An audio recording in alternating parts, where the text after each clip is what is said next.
So in order for me to say that I'm a problem, I have to have or be in the process of creating my bigger picture out of the broken pieces. And if I'm to say that I'm New York tough, I have to know in my heart of hearts that I've been prepared, fully prepared, to sit at whatever table, wherever, with whoever, knowing that I can reach my full potential in all of those things. So my question becomes, what is the advice that you, as someone who identifies as a problem, you, as someone who identifies as being New York tough, what advice would you give to get to that point? What advice do you give those people who are struggling with embodying that mindset? What do I have to say to the people who find themselves in a compromising position, struggling mentally, emotionally, physically, don't know where to go, don't see a way out, don't have any hope, just shrouded by darkness? I would say fine. There are a lot of things that I want to say and that I'm going to say, not necessarily in this interview, but in general. That's why I'm writing a book, because I feel like there's so much that people can glean from the way that I'm going about it, my personal essays, rather than it just being like this is how my life went. Not that that's bad, but not really my style. Find your people. We like to think that everybody is for us, and it's hard not to think that, especially when those people are telling you that they are for you, and then something goes wrong, or you're not serving them, or you're not doing what they want you to do, when they want you to do it, how they want you to do it in the perfect way. Maybe you're not meeting their expectations from a basic perspective. Like, okay, it's conditional, like conditional love. I don't believe in conditional love, or rather I believe in it, I know it exists, but I don't want it. You could keep that. Like, if it's not going to be unconditional, and I'm not saying to stay with the people who hurt you. I'm not saying to keep yourself around people out of obligation, or, I don't believe, like, if you love them, that's fine. But as far as surrounding yourself with people in this very delicate time for you, they need to be the people who are going to be there, who are going to rock with you, who are going to help you see you through whatever space you're in, rather than throwing in the towel. Now you got to check yourself too, because nobody's going to stick around if you're calling them all kinds of names and lashing out and doing all that kind of stuff, because that's not okay either, ever. But they have to see that you're trying, but you need those people. So that flows into my next point of, like, trying things. Because everybody will say, like, when people say self-care, it sounds all catchwordy and, like, cliche and super mainstream on social media and stuff. Self-care, if you don't feed into the hype of things, self-care is taking care of self. However that looks for you, for me, it's going outside for multiple hours in a day. Like, it's in Texas heat, so I'm not going crazy like early in the day, but I will sit outside. I'll do my work. I'll read. I'll put my feet in the water. I'll get in the water sometimes. Like, that for me is very grounding. It's very cathartic. I don't even have to do anything per se, but that helps. Maybe you don't like being outside. Maybe cooking it makes you feel good. You just release. Maybe you like the smell of the food and putting it all together and all that stuff. But it could be journaling, it could be meditating. It could literally be something as simple as taking a shower. It could be brushing your hair, going to sleep a little earlier, like talking on the phone. So I feel like, but you have to find those things. So if try it out for a bit. If it's not helping you, okay, don't scrap it necessarily, but just try to take little things from maybe the people around you. Maybe go on YouTube, do some Googling, tweak it, see if you could bend things and mold them to make them work for you. But the exposure piece is huge. So if you don't know, ask somebody. And if they don't know, ask them if they can point you in the direction of someone who does. Google is my first stop, and then YouTube. But I feel like you really need to just pour into that. Like, really try to understand what helps you get through those really, really difficult times. For me, and it was writing. It was writing at first, and then writing for me, because I'm such a quick thinker and an overthinker in a way, is my greatest asset and my biggest downfall a lot of times, or one of my biggest downfalls. I needed something else, and I didn't know what that was, but I did try a lot of things, maybe some not so great things. And I'm not even saying like drugs for real, or anything like hard in that way, but it was excessive, whatever it is that I was doing. And the camera the camera saved me. That is why I take pictures now. That is why I invest in equipment. That's why I invest in myself and teaching myself and all that stuff. Because as much as I love to create a beautiful image, being behind the viewfinder makes me, and I said it before, like with the peace thing, I don't know what happens. It's hard to explain, but it saved my life. But if I would have said, well, no, I don't really do that, that's not my thing, then I would have never known, and I might not be sitting here today. But trying things, finding people, seeking help, therapists. I know some people are like, oh, therapy, nah, like it can't work. Therapy, just how you beef and talk to your best friend, you call them, you vent. Maybe your best friends don't know what the hell they're talking about sometimes. Maybe your family, they don't understand, maybe whatever.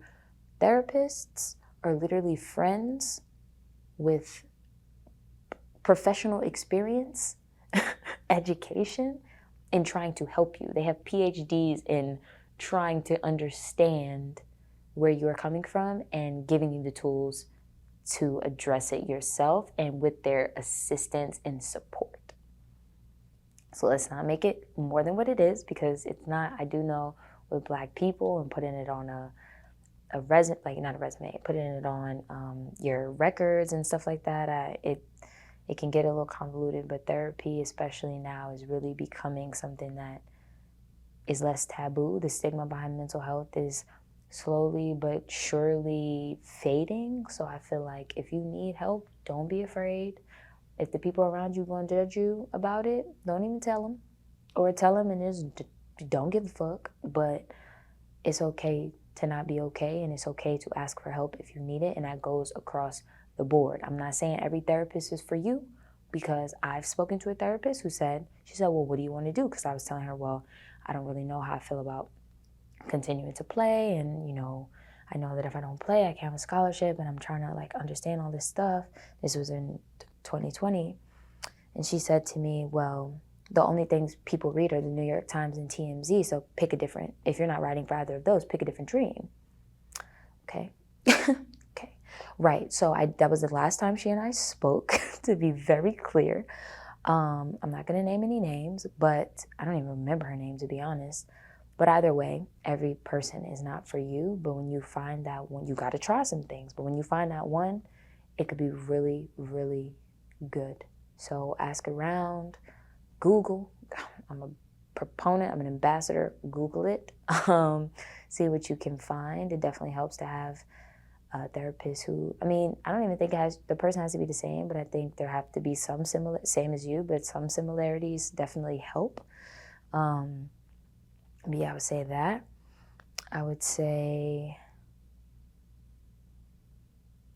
that was like, those are really the big three.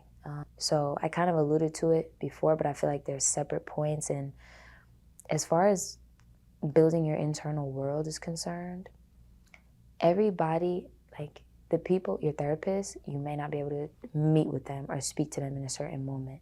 Your mom, your dad, your sister, your best friends, your brothers, like the people, your aunt, your uncle, the people that you talk to and confide in may not be available to you like in a certain time. But if you're in a crisis situation, or to keep you from getting into that crisis situation, your world has to be so robust that you don't necessarily mind being alone. And I don't mean alone as in there's nobody for you to talk to, or like you're alone in this world, you're on an island, a desert island by yourself. It's just more like being okay with being in your own company. And that was something that I had to learn. And I never even looked at it that way. It wasn't until I was really going through it and I felt like, oh gosh, I was scared to be alone. I was scared to sit in silence. And now I don't mind it. Like I live alone. I prefer it that way. I don't mean like significant other kind of thing. I just mean roommate. I mean, my roommate would probably have to be like my best friend or something like that. But even still, being in your space, keeping a clean space is better for me mentally. Like, I know that. So that was something that I had to learn about my internal world. Like, I need decluttering of things so that I can think clearly, and I can think and I can feel kind of a little bit more mellow, or knowing that I love to reading when I'm not able or allowing myself to truly think and dream and explore. I need to read because I'm not thinking enough, or if I'm overthinking, I need to write it down, like write to think, or that. But these are things that I added into my world, or phoning a friend, going outside, like all of that stuff that I mentioned earlier is me building my internal world. So if I'm not talking to anybody, I'm okay. I'm like, okay, well, I'm going to cook. I'm going to do this. I'm going to do that. But if you're sitting and constantly waiting for something to come to you, to fall into your lap, it's not going to happen, whether it be inspiration, whether it be motivation. Like, it's even YouTube. Like, I go on YouTube and I watch some of my favorite photographers, like Willem Verbeck and Volandis. And I mean, those are like my go-to guys. Those are the guys I've pretty much started with, and I think they're great. But I mean, that's part of it. That's part of helping yourself out of things. Seeing them doing what they did, and like who they are, resonated with me. Volandis they're both incredibly authentic to who they are, and obviously it's YouTube, so maybe they're not saying everything, but I mean, Volandis dropped out of college and now he's, doing what he loves to do every day. Like, he's very transparent about that, and I appreciate that about him. But either way, it's neither here nor there. I encourage people always to find the things that they can do when things aren't feeling so right, or to stop them from getting to a place of like, oh my gosh, things aren't feeling right. What am I going to do? Like, panic. Don't panic. That was something I wrote that on my sleeve a lot. I wrote that on my wrist, like my hand or something, before games, before practices. Like, it's the Sharpie won't come out of this white shirt that I have. It says, don't panic. So when you panic, you can't think clearly. You can't do anything. You are no good to anybody or yourself. And that was something that I would do. And it wasn't like I'm, tripping out all the time. But at times it did get that bad. But not panicking is like, okay, clear your mind, reset. What do you have to do now? What's next? Next best action. And then the last thing I wanted to say, and it's probably the most important thing, but I feel like all of these work hand in hand. So, but if I had to say one thing, if anybody remembers one thing, the stories that we tell ourselves are everything, and I mean that with every fiber of my being. If you tell yourself, if you notice that the story that you're constantly hearing in your head is, I'm ugly, you might be top 10 in the world, top 10 in the country, top 10 in the city, as far as how beautiful or how handsome you are. But if you're telling yourself that, you're going to start to exude that. I'm ugly, so you'll never be confident. People might you might need to be a model or something like that. And that story that you're telling yourself doesn't even allow you to entertain the possibility. Or rather, I'll speak personally. Like, I will always tell myself that I wasn't, or there was something in all that darkness that I had around me. It was stuff like, I'm never enough, or like I'm always second, or I'm never anybody's first choice. And I don't mean that like relationships, just with that, or being liked, or being the friend, or being the player or the team. Like, I'm never anyone's first choice. And I had that in my mind for so long, or that I was scared of money. I had this like fear of, it was like scarcity. I had a scarcity mindset, because you grow up and you see different things, you know different things. But just because of where you started doesn't mean that's how you're gonna end up. But that's a lot of it out in, especially in inner city, or just impoverished places, spaces, like mind frames. Scarcity. This world is so abundant in things like, it's incredible, but we sometimes rob ourselves of entertaining the possibilities of what could be because of what we've already seen. And that's where reading comes in, Google, YouTube, like the exposure to different things and people and all this stuff, like it really opens up your internal world, your external world. It just opens up your mind completely. But those stories will keep you in a cycle of, in all kinds of poor cycles. And until you address those stories by minding your thoughts, and I mean minding them, like really going in there and being cognizant of what you're always saying. If you think you don't deserve good things, you think you're going to get good things?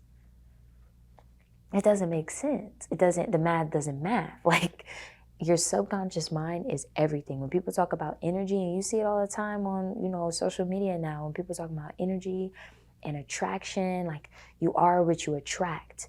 That is real, because, and I'm a testament of it. There are all types of people testifying about it. Steve Harvey, the list of 300, like all of that stuff. That shit is real. So don't take it from me if I'm not cool enough for you. Like Steve Harvey, he should be cool enough for you. And I feel like that's it right there, because you have to change your vibration. I'm big into energy, so don't come at me.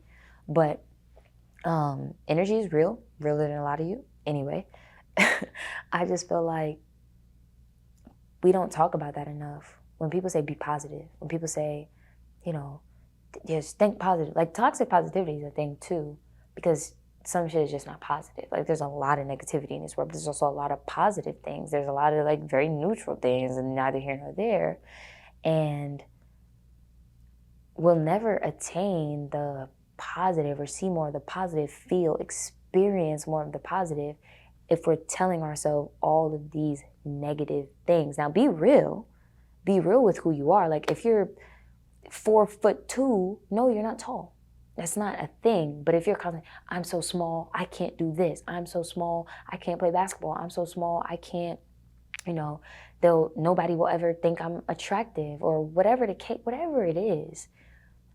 Everything that you are makes you who you are. And until you get to a place where those stories about yourself are real, but they're also in a way that's like, these unique characteristics that I have in conjunction with one another make me special, make me different than anybody else, that's when the magic happens.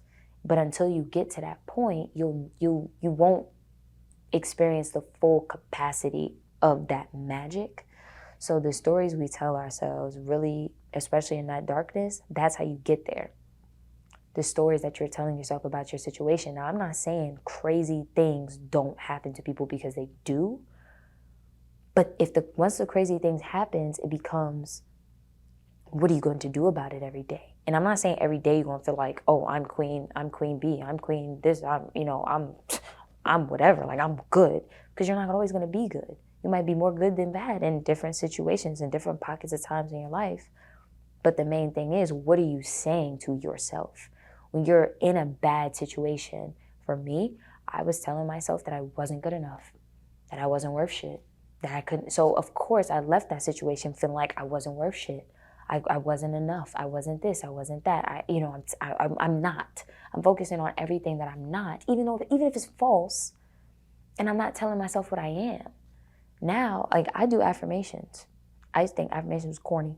I love affirmations now, and I said it. I'm pretty sure I said it before, but yeah, like, it's all about rewriting that story, constantly changing that narrative. Like, you scribble some stuff out, change it up, tweak. You can always change, but the stories that we tell ourselves about ourselves will protect you from the things that other people are saying about you. Because once you become so secure in who you are, can't nobody say nothing to you. It's true. Like, I know from experience, and I'm not the only person that says this, but that was something I learned my junior year. Like, true self-love didn't occur for me until senior year. But that process, when I was writing Thick, when I wrote talking about body image, and when I wrote In the Thick, talking about my mental health struggles, those are my secrets. And once I started living authentically and understanding, like, no, I'm bad. Like, I'm even if you don't think so, I feel that way. On my mirror in my bathroom, it literally says they aren't even close. It's from an Issa Rae Zendaya like interview, and Issa Rae was like, "How does it feel to know that the girls aren't even close?" And Zendaya laughs because she's Zendaya, because like, Zendaya, are you kidding? But I don't know, I love that line. And it's no knock to anybody else. Like, my journey, my path is not about anybody else except me. I am trying to be the best me for me first and foremost, so that I could be the best girlfriend, so I could be the best daughter, so I could be the best niece, so I could be the best friend, so I could be whatever that looks like, so I could be the best brand owner for my brands, for this, best storyteller, all of that stuff. That's what that's about. But those stories, I couldn't have sat here 2 years ago and spoken as candidly as I do now. But I'm authentically me, and I'm unapologetically me, and if you don't fucking like it, that's your business. Deal with it elsewhere. That's how I feel about it. But those stories are why I'm here saying that with so much confidence and not giving one fuck. I'm trying to stop cursing, and I'm doing better at it. But I'm just like, this is how it comes to my head. So this is what is happening. But yeah, those are the things. Those are the things for me, and I'm hoping they could be the things for somebody else too.